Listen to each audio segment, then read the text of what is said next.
जहाँ तक कांग्रेस का मामला है, ये वही लोग हैं जिन्होंने भगवान राम के अस्तित्व को नकारने का काम किया था। कम से कम भारतीय जनता पार्टी की बड़ी उपलब्धि है, सनातन परंपरा, सनातन मूल्यों की, सनातन धर्म की बड़ी उपलब्धि है कि वो लोग जो अस्तित्व को नकारते थे, आज मंदिरों जाकर के मत्था टेकने मजबूर हुए हैं और आज वो सनातन संस्कृति का वजूद अस्तित्व मानते हुए मंदिरों में मत्था टेकने का काम करते हैं। 5 राज्यों के विधानसभा चुनाव के नतीजे अब सबके सामने आ चुके हैं, जिसमें 3 राज्यों में बीजेपी ने बाजी मारी, तो वहीं दूसरी ओर कांग्रेस को महज एक राज्य से संतुष्ट करना पड़ा।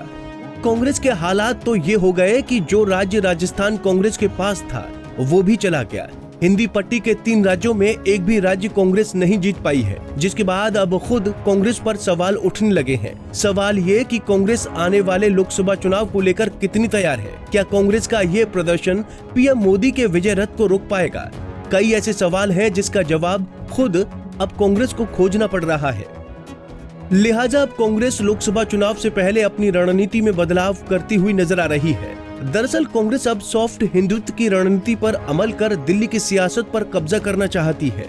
दरअसल कांग्रेस अब लोकसभा चुनाव से पहले उत्तर प्रदेश में कांग्रेस सांगठनिक ढांचे को मजबूत देखना चाहती है।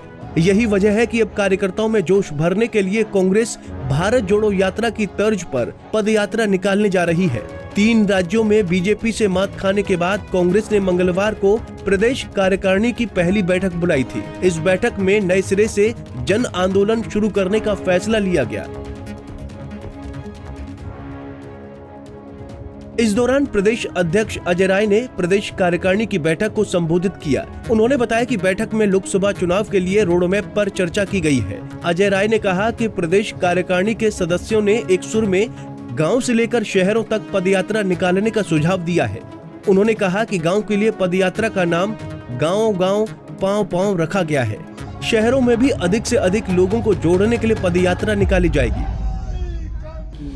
नहीं, निश्चित हमारी तैयारी है लगातार। मैंने तो कल अनाउंस किया कि अब पूरे शहर में हम नगर नगर डगर डगर पाँव गांव गांव पाँव पाँव, और एक हमने यात्रा प्लान किया है, उसमें अनाउंस भी कर दिया है कल कि वो यात्रा सहारनपुर से लेके सीतापुर तक हम वहाँ से स्टार्ट करेंगे और सहारनपुर में माँ शाकुंभरी का दर्शन कर प्रारंभ करेंगे। वहाँ से किसानों के बीच में, वहाँ के मजदूरों के बीच में, वहाँ के कारीगर जो हैं मुरादाबाद से लेकर सहारनपुर, जितने भी किसान हैं, गन्ना किसान जो परेशान हैं, सबके बीच में संवाद करेंगे और हम पूरी यात्रा लेकर चलेंगे और मुझे लगता है कि 26 दिन में यात्रा पूरी होगी।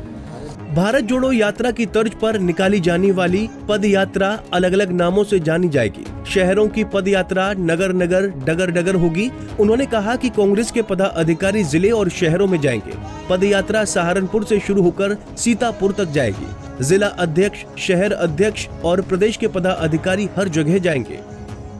निश्चित तौर से ये यात्रा लगातार चालू रहेगी और आगे भी ये चीज़ें मजबूती के साथ हम काम करते रहेंगे और हम मजबूती के साथ आम जनता के साथ जुड़े रहेंगे। वहीं कांग्रेस के इस प्लान पर अब सियासत भी तेज होने लगी है। लगातार सत्ता पक्ष के लोग कांग्रेस पर सवाल उठा रहे हैं।